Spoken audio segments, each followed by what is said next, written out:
Assalamualaikum warahmatullahi wabarakatuh.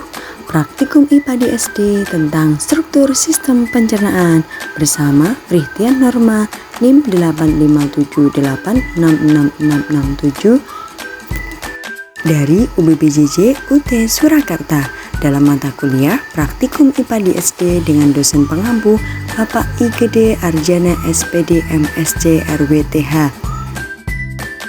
Tujuan praktikum kali ini adalah dapat mengetahui organ-organ penyusun sistem pencernaan beserta fungsinya. Kira-kira sudah ada yang tahu belum apa itu sistem pencernaan? Jawabannya adalah sistem pencernaan adalah satu kesatuan organ yang mengolah makanan menjadi energi dan nutrisi untuk tubuh. Dalam proses pencernaan, makanan diolah dari zat kompleks menjadi zat sederhana, dari struktur kasar menjadi halus. Adanya sistem pencernaan dalam tubuh kita memiliki beberapa fungsi. Yang pertama, mengolah makanan menjadi zat yang dapat diserap oleh tubuh. Fungsi kedua, menyerap nutrisi untuk energi, pertumbuhan, dan perbaikan tubuh. Serta yang ketiga, mengeluarkan sisa makanan yang tidak diperlukan dalam bentuk feses. Ini dia struktur sistem pencernaan dalam tubuh manusia. Dimulai dari organ mulut, kemudian kerongkongan, lanjut ke lambung, usus halus, usus besar, dan anus. Yuk kita bahas satu persatu. Organ pencernaan yang pertama dalam tubuh manusia adalah mulut. Ketika makanan masuk dalam mulut, akan mengalami beberapa pencernaan, yaitu pencernaan mekanik dan kimiawi. Di dalam mulut terdapat gigi dan lidah yang berproses melakukan pencernaan mekanik. Fungsi dari gigi adalah untuk mengunyah makanan menjadi halus, sedangkan lidah berfungsi mengatur letak makanan, menelan, dan mengecap rasa. Pencernaan kimiawi dalam mulut dibantu dengan adanya air liur. Air liur akan mengurai zat makanan dengan bantuan enzim amilase yang mengubah amilum menjadi maltosa. Setelah dari mulut, makanan akan masuk dalam saluran yang namanya kerongkongan atau esofagus. Kerongkongan adalah saluran pencernaan yang menghubungkan mulut dengan lambung. Fungsi kerongkongan mengalirkan makanan yang telah lumat dari mulut ke lambung melalui gerakan peristaltik atau gerakan meremas-remas. Kerongkongan ini berbentuk tabung dengan panjang 20 cm. Setelah melewati kerongkongan, makanan akan masuk ke dalam lambung.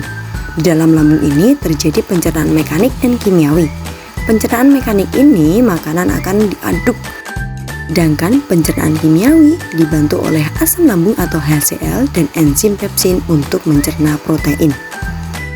Asam lambung atau HCl inilah yang akan mengaktifkan pepsinogen menjadi pepsin, sedangkan enzim pepsin akan mengubah protein menjadi pepton.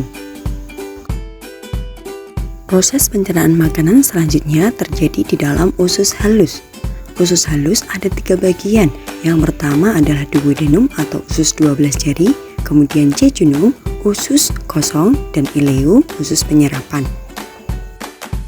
Di dalam usus halus, makanan dicampur dengan getah pankreas dan getah empedu. Selain itu, makanan ini juga diremas-remas oleh otot-otot usus halus. Selain itu, dalam usus halus, makanan akan mengalami pencernaan kimiawi yang dibantu oleh enzim-enzim yang dihasilkan oleh getah pankreas dan dinding-dinding usus, serta dibantu oleh getah empedu. Oleh enzim tersebut, karbohidrat akan dirubah menjadi glukosa, protein dirubah menjadi asam amino, sedangkan lemak dirubah menjadi asam lemak dan gliserol. Di usus halus inilah menjadi tempat utama penyerapan zat-zat makanan tersebut. Zat makanan kemudian masuk dalam usus besar. Usus besar terdiri dari 3 bagian, yaitu kolon, cecum, dan rektum.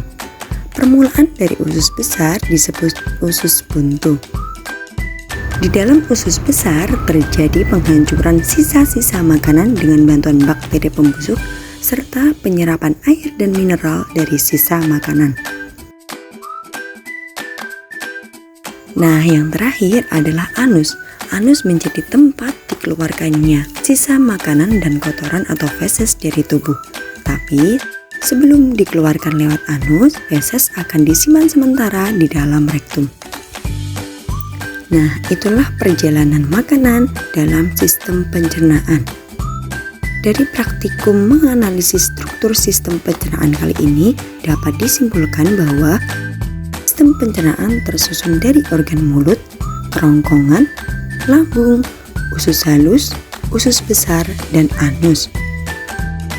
Demikian praktikum struktur sistem pencernaan kali ini. Semoga ilmu yang saya sampaikan bermanfaat. Terima kasih. Thanks for your attention. Bye.